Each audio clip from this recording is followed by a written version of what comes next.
Welcome to Politics News Wolf US channel. The war between Russia and Ukraine continues. The war, which started in February last year, is approaching its first year. The war on Ukrainian soil continues more severely than on. It is expected to intensify in the spring of 2023 with the use of Western-made weapons against Russian troops, which are preparing to attack with a serious. NATO chief Jens Stoltenberg said during Theta. The war is now in the clearing phase, the new phase of the war called Bring Russia to Our Region, vital to the techniques of soldiers in Ukraine and cherished by Russian President Vladimir Putin. The massacre, the Black Sea Peninsula, which was annexed by Putin in 2014, served as a launching path for the Russian state last February. Unblocking Russian troops from occupying a significant area of Saudi Crimea remains a target base for Russian warplanes and warships targeting Ukraine. Retired Lieutenant General Ben Ho, former Commander-in-Chief of the U.S. Army Europe told Insider that the key area for fault line warfare is decimation. The Ukrainian state said that Russia could not be content with keeping control of Crimea. The coming months will be an important turning point for the victories of the Ukrainian. Russia occupies a significant part of the cities of Dnipro and Mariupol for the land bridge connecting Crimea and its own areas to the Crimea. These cities serve as an important supply route for the Russian soldiers. Since launching a full-scale immersion of the country about a year ago, Russia has been reluctant to deploy its air forces over Ukraine due to the threat of attack on Russian airfields and the constant high threat of Ukrainian air defenses. In daily intelligence update on the Ukraine war, the UK's Ministry of Defence said the Russian airspace forces continued to deploy a similar number of aircraft as it has been for months in the Ukraine war. The ministry noted that Russian SORT-U rates increased last week after several weeks of quiet activity. Air activity is now nearly the same as average tail rate seen since the summer of 2022. Overall Russian air power constrained by dispersed bases. Due to the continued hydrate from Ukrainian air defenses and the threat of attack on Russian airfields continues to underperform significantly in combat. The ministry said. Russian warplanes operate almost entirely in Russian Khan's territory, which prevents them from effectively performing their key strike roles. The ministry. Across Russia, the YKS maintains a largely intact fleet of military aircraft, possibly with a crew of around 1,500. Although it has lost more than 100 Tory aircraft since the beginning of the Imagine. However, it is unlikely that YKS will be prepared for a significantly expanded air campaign at this time, as it'll likely suffer unsustainable aircraft losses in current battlefield conditions. Russia's costly military action in Ukraine has significantly depleted the hardware and manpower reserves necessary to sustain a successful large-scale offensive in eastern Ukraine.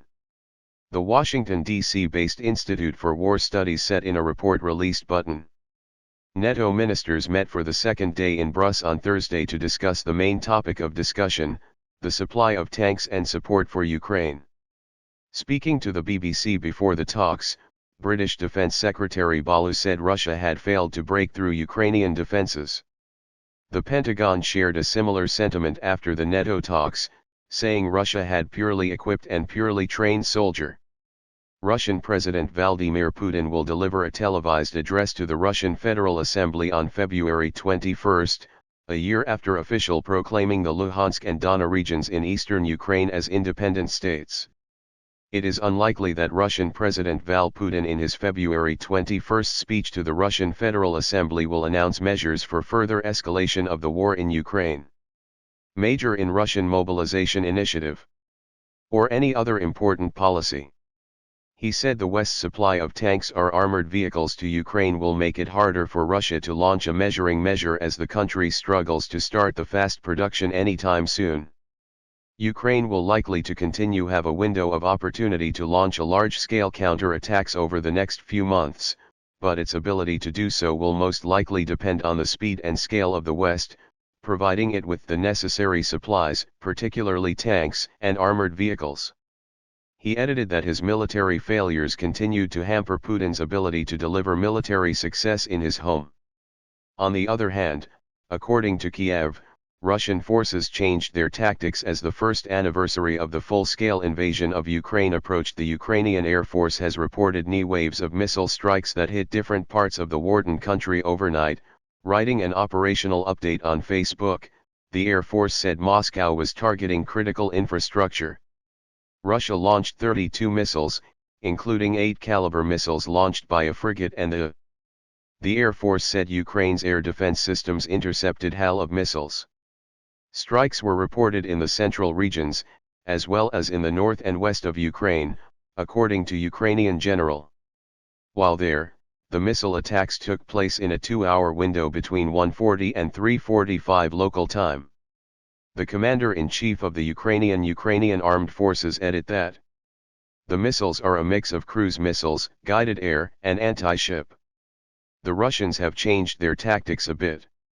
Ro Enyama, head of to office of Ukrainian President Zelensky, on Telegram while discussing the strikes, they are actively reconnaissance using the wrong targets. On Wednesday, Kiev said 6 Russian bombs were seen over the capital. It was stated that the balloons were dropped by the Ukrainian air defense. According to the information that is starting to become clear now, these were balloons moving in the air with the effect of the wind. According to Reuters, Ukrainian Air Force spokesman Yuri Ian suggested that the appearance of the balloons could be a move to protect reconnaissance aircraft reserves. He said Moscow may be a preferred balloons over the All-TCAR, UAVV, or unmanned aerial. It is not known how many AAN aircraft Russia lost, but the Ukrainian Air Force said it thus shut down and on. On February 11, the Air Force lists the Arlington unmanned aerial vehicles as one of the operational tactical level UAVs deployed in Ukraine. In the updated scoreboard, the General Staff of the Armed Force of Ukraine said on Thursday that Russia has lost a total of 2,012 operational tactical level UAVs since the start of the Ukrainian officials predicted that Russian forces will launch a new offensive soon, coincidentally, with a year after the start of a full scale of warfare. Ukrainian's Defense Minister Olniko said earlier this month that Moscow will try something around February 24 cause of the symbolism of history. While Western analysts dubbed Russia's ability to successfully conduct any offensive operations, other Ukrainian officials have suggested it could be even sooner. Ukrainian defense forces eliminated 1,140 Russian invaders in the past day. From February 24, 2022 to February 11, 2023, the Ukrainian armed forces liquidated approximately 136,880 Russian soldiers in Ukraine. According to our news agency, the General Staff of the Ukrainian Armed Forces said this in a post on social. Among the total combat losses of the Russian army are also 3,267 tanks, 6,474 arms combat vehicles, 2,270 artillery systems, 463, multiple large rocket systems, 234 air defense systems, 297 warplanes, 286 helicopters, 5,134 motor vehicles, 18 Warcutter, 1,997 unmanned aerial vehicles, 214 special equipment units. 857 Russian Army cruise missiles were shut down. Thank you for watching the video. If you find it useful, please comment and share the video for us. It will make our channel